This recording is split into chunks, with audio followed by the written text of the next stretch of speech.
네, 막걸리 메인 안주를 올려보겠습니다. 대통령을 찾습니다. 그냥 대통령 말고 찐 대통령, 국민을 위하는 대통령을 찾는 목소리 그동안 정말 거셌죠. 자, 그리고 이제 드디어 새로운 대통령을 맡게 됩니다. 조기 대선 후 우리는 무엇이 달라져야 할까요? 우리가 꿈꾸는 세상, 우리가 바라는 리더, 그리고 우리가 바라는 나라. 이 시간 이야기해 보겠습니다. 함께할 분들 소개하겠습니다.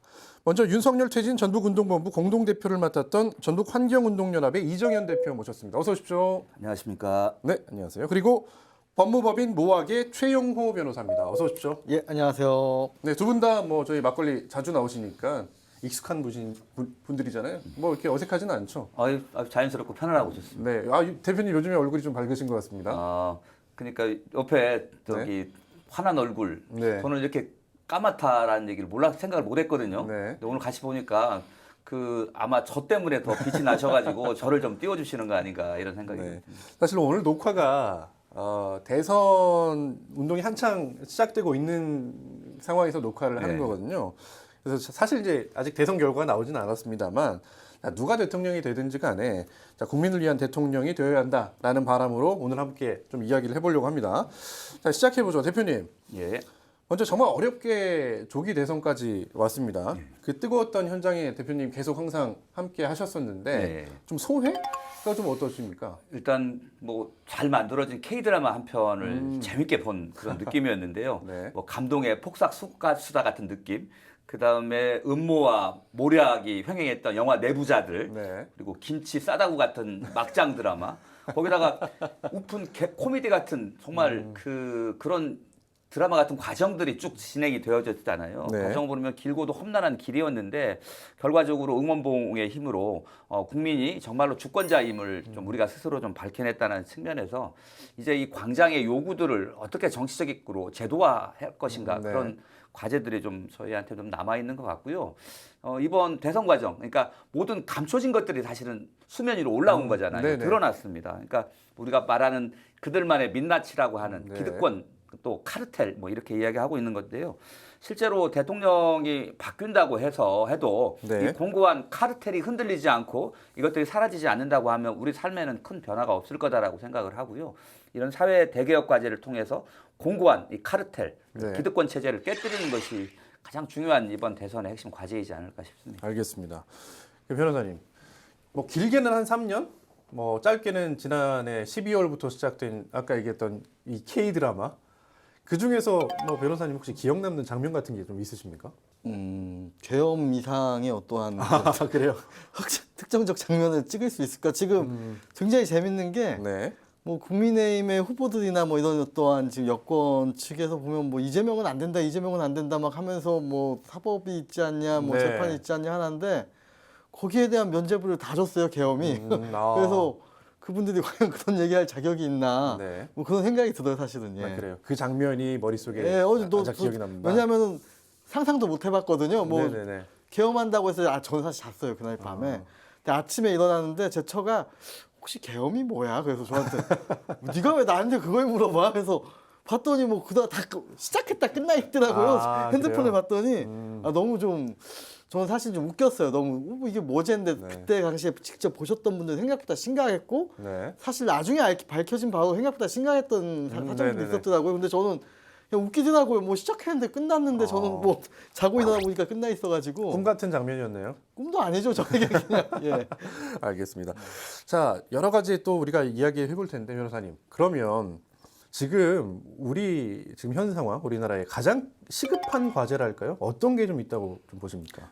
우리나라 이제 초고령 국가에 들어서잖아요. 네. 사실 굉장히 이제 역동성도 사라지고 성장률도 낮아지고 굉장히 침체된 분위기가 될 거예요. 어쩔 수 없죠. 이건 뭐 명약관양한 사실이에요. 네. 예, 이러한 어떠한 사회 구조적 대한민국 구조적 문제가 큰 어떠한 위험이 있는 가운데 게다가 사실은 이제 AI니 어떠한 대체 에너지니 전 세계가 너무 급격하게 변하고 있어. 어떠한 네. 변화의 속도는 점점 빨라지는데 사실 이렇게 우리가 늙고 역동성이 사라진 사회에서 네. 이런 변화에 못 쫓아가거나 변화에 쫓아가는 건 또 있어요. 뭐 큰 대기업들이나 IT 기업들은 쫓아가는데 거기에 쫓아가지 못한 기업들이나 일반 자영업자나 서민들에게는 또다시 이게 재앙과 같은 어떠한 어려움으로 다가올 거예요.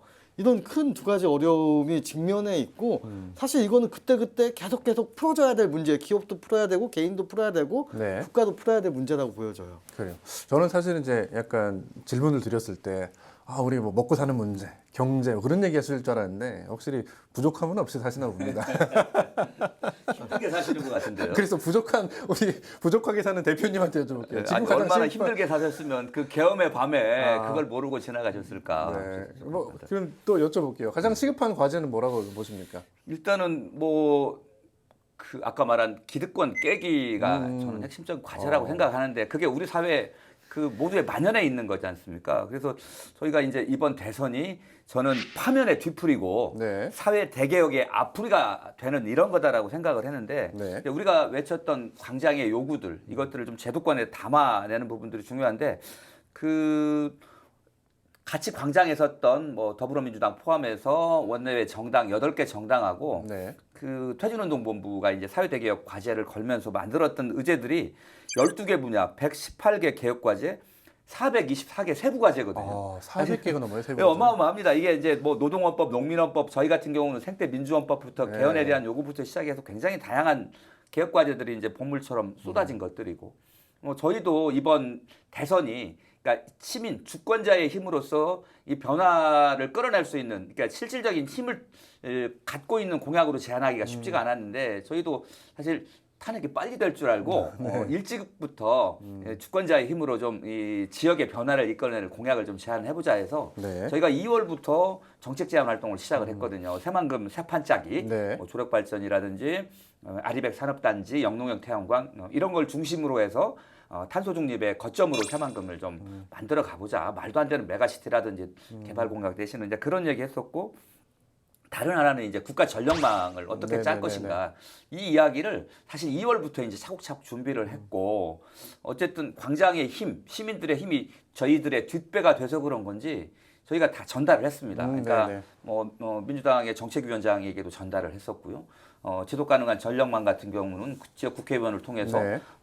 유력 후보자에게 직접 전달이 됐고 저희가 코멘트까지 좀 받았습니다. 국민의힘에는 전달했습니까? 국민의힘은 후보도 내고 대통령 그 이제 또 중앙 정당에서 중앙 단체들에서 또 네. 할 것 같아가지고 알겠습니다. 저희는 이제 지역이고 저희가 그 더불어민주당, 조국혁신당, 그 진보당, 정의당과 함께 또 제안하는 시간들을 가졌습니다. 경제 문제를 얘기할 때 네. 그러면 차기 정부가 이 경제 성장 아니면 이 정말 무너진 경제를 회복하는데 어떤 일부터 해야 된다고 좀 보십니까? 누가 보던 미래 첨단 산업, 그러니까 네. 반도체라든지 AI라든지 이런 부분들이 우리 미래의 먹거리가 될 거라는 거 저도 공감하고 있고요.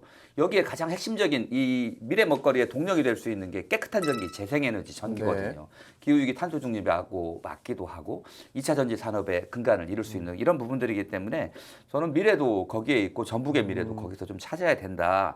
국토의 한 74% 정도가 읍면 지역이거든요. 네. 그러니까 근데 읍면 지역의 인구 감소 속도 그다음에 그 우리가 말한 지역 소멸이라고 이야기할 정도로 지역의 소멸 속도가 굉장히 빠르지 않습니다. 그래서 저는 뭐 어떤 여러 가지 그 정책까지 아까 먹사니즘에 있는 뭐 여러 가지 산업 육성 정책들도 필요하지만 네. 그런 산업을 뒷받침할 수 있는 것들이 그 저는 균형 발전이라고 생각을 하거든요. 수도권에 몰려 있으면 기업의 경쟁력도 떨어집니다. 네. 그 균형 발전을 실현할 수 있는 풀뿌리 자치 문제. 네. 저는 이런 부분들이 이제 어찌 보면 더 우리가 잘사니즘이라든지 먹사니즘을 구현하는 그런 실질적인 정책 과제이지 않을까 싶습니다. 네, 그런 알겠습니다. 사실 뭐 이렇게 얘기하다 보니까 뭐 우리가 얘기한다고 민생 경제가 살아나는 건 아니겠습니다만 너무 사실은 그 얘기들이 좀 어렵다는 생각이 듭니다. 아까 얘기했던 것처럼 우리 사회 대개혁 쪽에서 얘기한 세부 과제만 해도 400개가 넘는다니까 이런 것들이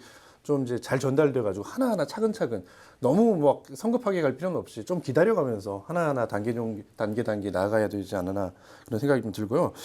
자, 이번에는 좀 그 다른 이제 정치적 사안에 대해서 좀 얘기를 해볼게요. 뭐냐면 어찌됐든 이번 대선이 치러진 배경 자체가 이제 12.3 쿠데타 내란에 의해서 현직 대통령이 탄핵되고 그 이후에 치러진 조기 대선이었단 말이죠. 그런 의미에서 우리 시민사회에서는 내란 세력의 뭐 완전한 청산 그리고 사회 대개혁 강조하고 있잖아요. 예, 예. 어떻게 보십니까? 내란 세력의 완전한 청산 뭐 어느 범위까지 또 어떤 방향으로 해야 된다고 보세요? 그러니까 지금 내란 청산이 안 된 상황에서 대통령 선거가 진행이 되지 않습니까? 네. 그 가장 큰 대선 이후에 저는 가장 큰 과제가 저는 이 내란 청산과 네네. 종식을 어떻게 할 것인가. 그리고 그것들이 새 정부의 가장 주요한 과제가 되어야 우리 사회가 지난 불법 계엄과 내란 사태 그리고 조기 대선을 통해서 한 단계 업그레이드 되는 그런 계기가 되지 않을까 네네. 싶습니다. 그러면 이 적폐 청산과 이 내란 청산은 어떻게 좀 같은 개념으로 보십니까? 아니면 다른 개념으로? 아니 이미 보십니까? 형사재판 받고 있는데 뭘 더 해요? 그냥 다 그때 군인들하고 대통령은 다 책임질 사람들은 다 형사재판 받고 있잖아요. 네. 그 정도면 됐다고 생각해요. 아, 그래요? 형사재판 받고 있는데 만약에 그분들은 기소도 안 하고 뭐 수사도 안 하고 어물쩍 넘어가려고 하면 네. 그게 큰 이슈가 되고 그 사람들 처벌해라는 목소리가 높아져야 되는 건 맞는데 사실 이제 처벌 받을 사람 다 처벌 받을 거잖아요. 네. 네. 이 광장에서 나온 어떤 정치 개혁의 목소리도 있었잖아요. 그래서 민심 그대로 반영하는 그런 정치를 해달라라고 하는 목소리가 꽤 컸었는데 이런 어떤 변화, 정치적인 개혁에 대해서는 좀 어떻게 보십니까? 그러니까 사실은 이제 광장이나 이제 사람들의 직접적인 목소리를 어떻게 바라봐야 될지는 여러 가지가 어차피 SNS가 발달되고 예전에는 막 뉴스 보도나 보고 뭐 신문이나 보고 아니면 막 교수나 뭐 기자나 이런 분들 목소리를 듣고 사람들이 정세를 파악했는데 지금은 그렇지 않잖아요. 네. 그냥 그때그때 화면으로 보고 동영상으로 보고 유튜브로 보고 그때그때 내가 인터넷 찾아가지고 훨씬 많은 정보를 사실 얻을 수 있어요. 네네. 그래서 이렇게 직접적인 목소리를 어떻게 바라봐야 될지. 근데 저는 광장이 굉장히 위험한 게 이번에도 보면은 이제 그 탄핵 이후에 보면 탄핵 의결 이후에 보면은 오히려 보수라고 해가지고 뭐 부정선거니 대통령을 지키자니 이런 어떤 오프라인 모임들이 굉장히 많이 네네. 있었어요. 광장의 모임이. 그렇죠. 우리는 전주에만 있으니까 사실은 잘 안 보일 수는 있는데 막 광화문 그 사람들이 목소리가 훨씬 더 컸거든요. 그러면 다시 또 인용을 해요. 저 뭐 정치인들이나 아니면은 뭐 여당 지지자들 측에서는 저 봐라, 저 우리 광장의 목소리를 들어라 네네네. 이렇게 들라고 하죠. 어. 사실은 이 광장의 목소리 들어라고 하는 게 좀 되게 무섭더라고요. 저 사람들은 또 저렇게 이용할 거거든요. 네. 또 불러 모을 거고 왜냐면은 저렇게 오프라인에서 몇만 명이 모인 거에도 쇠과시를 하고 네. 봐라 대통령을 지지하는 목소리가 이렇게 높다라고 또 홍보를 할 것이고 네. 그래서 사실은 우리가 이 계엄 이후에 정말로 저는 대통령이 나쁘다고 생각을 하는 게 이렇게 혼돈의 정치 상황을 다시 불러일으켰어요. 네, 사실 네, 네. 광장으로 사람이 많이 나오는 게 절대 바람직한 상황은 아닌 거거든요. 네네네네. 알겠습니다. 이런 분석에 대해서는 어떻게 보세요? 그러니까 저는 형사 재판이 진행이 되고 있기 때문에 일정 부분 내란 청산도 되고 있는 거 아니냐 이제 네. 이렇게 또 일정 부분 뭐 이렇게 말씀을 좀 해주셨는데 저희가 이제 내란 특검이나 아니면 반헌법 행위에 대한 특별 조사위원회 설치 네. 이런 부분들이 이제 그 원탁회의에서 제안이 됐던 사안들이거든요. 근데 일반 국민들이 보기에는 내란 속의 우두머리가 여전히 그 반려견하고 밤에 산책 나가고 있는 거고 여전히 뭐 그 이후에도 구속에서 풀려나가지고 네. 술잔치를 벌리고 있는 거고 뭐 그 한덕수라고 하는 소위 이 불법 쿠데타를 일으켰던 대통령과 거의 3년 가까이 총리로 지냈던 사람들이잖아요. 근데 네. 아무런 책임을 지지 않고 있습니다. 네. 뭐 오히려 그 이후에 이제 그 권한 대행을 맡았던 최상목 같은 경우는 미리 그만둬 버리고 이런 거잖아요. 네네네. 그래서 뭐 저희들이 판단하기에 그 윤석열에 대한 저는 이제 즉각적인 구속을 통해서 형사 재판을 진행을 하고 하는 부분들이 가장 우선이 돼야 되고 그 이후에 이제 함께 했던 여러 가지 그 이후에 뭐 사법 쪽에 어떤 심우정 그 검찰총장의 문제들도 네. 있는 거고요.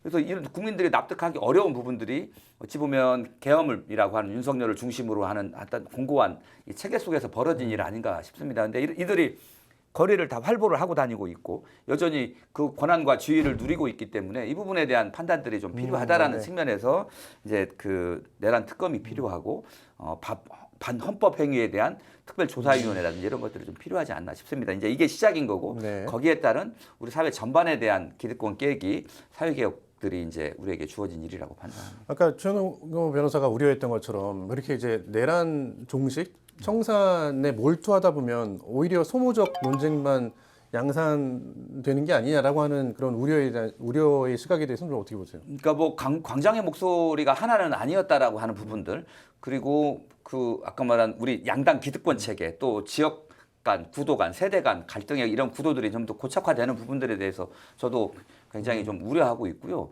그래서 저는 이 부분들을 그 갈등을 이제 최소화하는 부분들이 필요한 거고 그런 통합의 정치로 나가야 된다라고 네. 판단하는데 그거는 그것들로 나가기 위해서 잘못된 것들부터 바로 잡는 것이 그런 통합의 정치로 나가는 거다라는 생각이 좀 듭니다. 그러니까 통합의 정치라고 하는 게 잘못된 거를 묻어두고 가는 건 통합의 정치는 아니다라고. 그렇죠. 언젠가는 더 말씀이신 큰 거잖아요. 문제를 풀기는 소지가 될 수 있으니까요. 알겠습니다. 다른 부분도 좀 살펴보죠. 뭐냐면 노동계에서 또 주장해왔던 건데 국민 소환제, 국민 발안제 등도 또 제안이 됐습니다. 예를 들어서 자, 무능하고 부패한 정치인들 국민들이 직접 끌어내릴 수 있게 좀 하자. 직접 발의할 수 있어야 된다. 뭐 그런 내용입니다.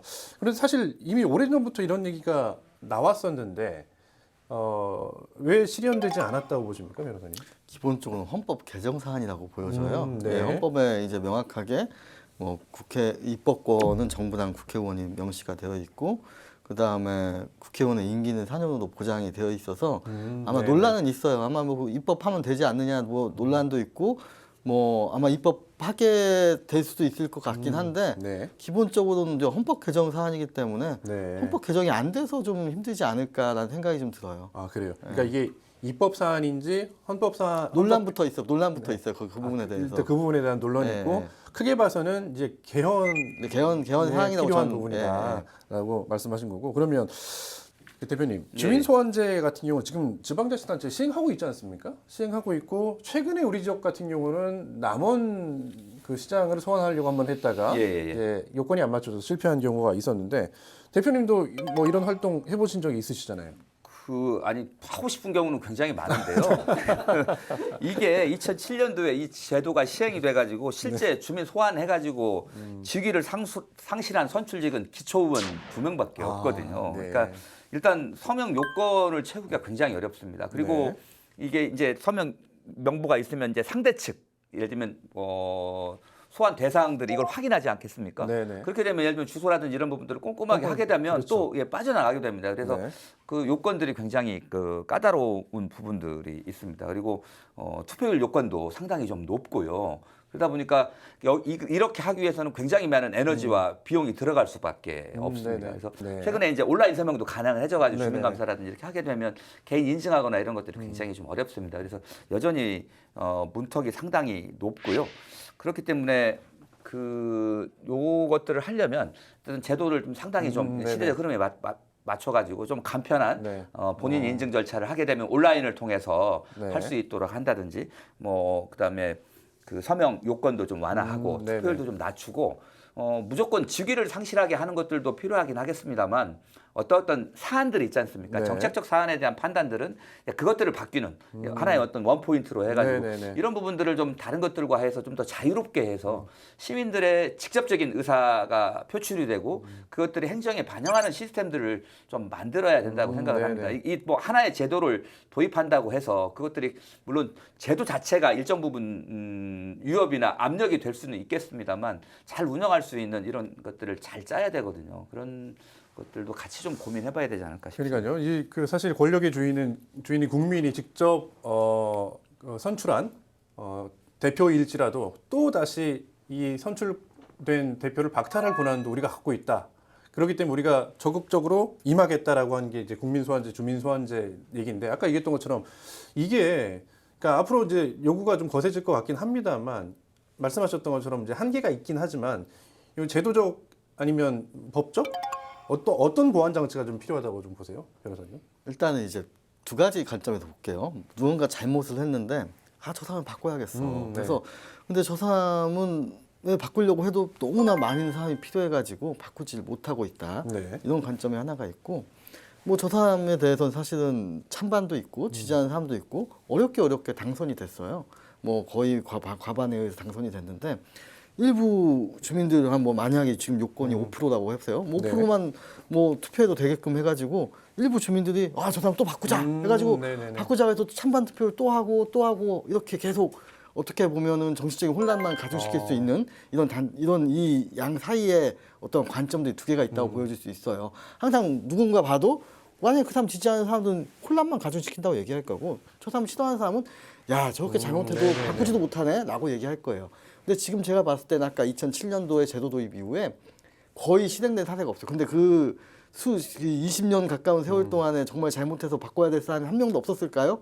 아마 네. 그건 아닐 거예요. 네네. 그럼 지금의 어떠한 기준은 좀 더 완화되는 방향은 가능하겠지만 그렇다고 해서 이거를 현격하게 뭐 극단적으로 완화할 수는 없는 네네네. 거고 요 선을 찾는 게 지금의 일이라고 생각이 들어요. 그 선을 찾는 거. 네.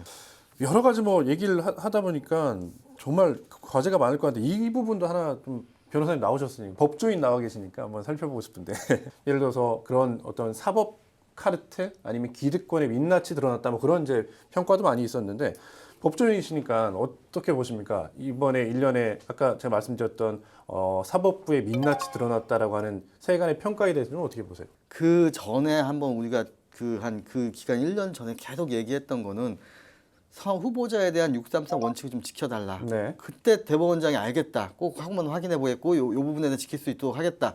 그때 사법부 국회에서 어떤 감사 기간에 항상 이런 얘기가 있었단 말이에요. 우리가 이제 그런 얘기가 있어요. 지연된 정의는 정의가 아니다. 근데 신속한 정의는 정의가 아닐까? 사실 저도 알아요. 왜 이런 질문을 하고 왜 사람들이 이상하게 생각하는지는 알겠는데 근데 그냥 빨리 우리의 생각을 바뀌어주고 빨리 어떤 결정을 내리는 게 지금 사실 저는 대선과도 연관도 없다고 생각을 네. 해요. 여기서 만약에 파기 재판이 나왔다거나 네. 형을 확정을 시켜버렸으면 연관도 있고 진짜 대법원이 저렇게까지 이렇게 개입을 하는데 이제 사실은 이제 항소심 이후에 뭐 다 어떻게 그 이후에 사실 이재용 후보가 공직선거법 하나뿐만 아니라 여러 가지 재판이 있잖아요. 네. 그냥 어차피 다 그때 이후에 다 진행될 거기 때문에 거기에 사안에 포함되는 거기 때문에 굳이 뭐 그렇게까지 꼭 봐야 되나? 라는 생각은 좀 가지고 있습니다. 네, 알겠습니다. 그 어떻게 보세요, 그 대표님은? 아까 말한 사법부라고 하는 부분들이 보면 그냥 판사들만 있는 게 아니고 일반 국민들이 보면 변호사, 검찰, 네, 판사 네. 이걸 전체적으로 지금 일반 사법부로 국민들이 보는 거거든요. 그렇죠. 근데 그 사법부들이 일련의 이제 윤석열 그 내란 재판 과정에서 보면 정말 이례적이고 상식적으로 납득하지 않고 한 사람에게만 적용이 된다거나 또 한 사람에게만 굉장히 불리하게 적용이 되는 이제 이 부분들이 전체적으로 사법부에 대한 신뢰를 깨게 했다라는 판단이 좀 들고요. 그 조희대 대법원장의 파기환송 그것도 역시 이제 상식적인 질문인 거잖아요. 그 이 부분에 대한 뭐 자료 검토라든지 이런 부분들이 좀 제대로 됐느냐라고 하는 부분들이 있는 거고요. 별개로 이제 그러니까 국민들이 사법부에 대한 신뢰를 깨게 된 과정들은 좀 별도로 놓고 봐야 된다. 이제 새로운 대통령이 이제 물론 이제 녹화 시점은 한참 선거가 진행 중입니다만 누군가는 새로운 대통령이 있고 새로운 정부가 이제 나왔잖아요. 어떤 정부가 됐으면 좋겠다라는 바람들 끝으로 들어보고 마무리하겠습니다. 먼저 대표님. 그 지난 대선에서 이제 1%로 승부가 갈렸고 우리 지역에서는 아마 82%를 그때 당시 이재명 후보에게 몰아줬지 않습니까? 근데 어쨌든 다른 측면에서 놓고 보면 윤석열의 탄생에 민주당이 일정 부분 기여를 했던 부분들도 있는 거고요. 네. 그런 의미에서 저는 이번 대선에서 만약에 이제 현재 유력 후보가 당선이 된다라고 하면 그 광장의 열기를 좀 모아서 그동안 해내지 못했던 정말 사회 대개혁 과제, 네. 뭐 사회 변화를 끌어내기가 정말 쉽지가 않잖아요. 우리 사회의 어떤 여러 가지 그 단단한 그 양당 체제 이런 네. 부분들에 있어서도 정치적 타협도 좀 쉽지가 않았다라는 측면인데 그 이번에 만약에 정권이 바뀌게 되면 현재 국회 의석의 거의 3분의 2 가까이가 지금 야당이 가지고 있는 거지 않습니까? 네네. 그러면 이제 행정 권력과 의회 권력을 다 주게 되는 그런 상황입니다. 뭐 이런 상황이 쉽게 올 수 있는 상황은 아니거든요. 그래서 이 힘으로 그동안 정말 지지부진했던 엄두를 내지 못했던 네. 그런 사회 개혁 과제들을 좀 완수하는 것 그것이 이제 광장에 나선 시민들의 요구에 답하는 대통령의 역할이다. 그렇게 되고 여러 가지로 좀 어렵지 않습니까? 사실 그 윤석열 정부 3년 동안에 퇴행한 것들이 너무 많거든요. 네. 퇴행한 것들을 다시 제자리로 되돌리는 산적한 과제들을 하나씩 해결하는 그런 대통령이 선출됐으면 하는 바람입니다. 네, 알겠습니다. 변호사님. 우리나라 어떠한 대통령제의 가장 큰 특징 중에 하나는 5년 단임제라고 생각을 네. 해요. 그래서 뭐 대통령 한 번 하면 선거 나올 일도 없고 우리는 그렇죠. 이제 사실은 뭐 정치인이 아니라 야인으로 나가게 되는 건데 근데 대통령에 당선된 순간은 사실 정당인도 아니고 하나의 이제 국가의 대표자가 되는 거거든요. 그래서 그 분들이 좀 뭐 자신의 정당이나 여야나 이런 걸 떠나서 정말로 어떻게 옳은 일이나 누군가의 지지를 받지 못하거나 누군가에게 어떠한 욕을 먹어도 해야 될 일들 좀 했으면 네, 좋겠어요. 네. 이게 국가의 대표자로서 하나의 정당의 정당인으로서 하나의 정당 소속의 정치인으로서가 아니라 국가의 대표자로서 그런 일들 좀 해줬으면 좋겠고 5년 단임제기 때문에 또 가능한 일들이라고 네, 생각을 네, 하거든요. 제가 봤을 때 지난 대통령 중에 실패한 대통령은 선거만 보고 우리 정당의 이익만 보고 했던 사람은 실패했다고 생각을 해요. 예, 그런 부분을 좀 지켜줬으면 좋겠습니다. 네, 알겠습니다. 오늘 여기까지 듣겠습니다. 두 분 말씀 고맙습니다. 예, 감사합니다. 감사합니다. 네, 끝은 새로운 시작이라고 하죠. 절망, 좌절을 이겨내고 다시 시작점 앞에선 지금 권력자가 아닌 국민이 중심인 나라를 간절히 바라면서 막걸리 마치겠습니다. 시청해주신 여러분 고맙습니다.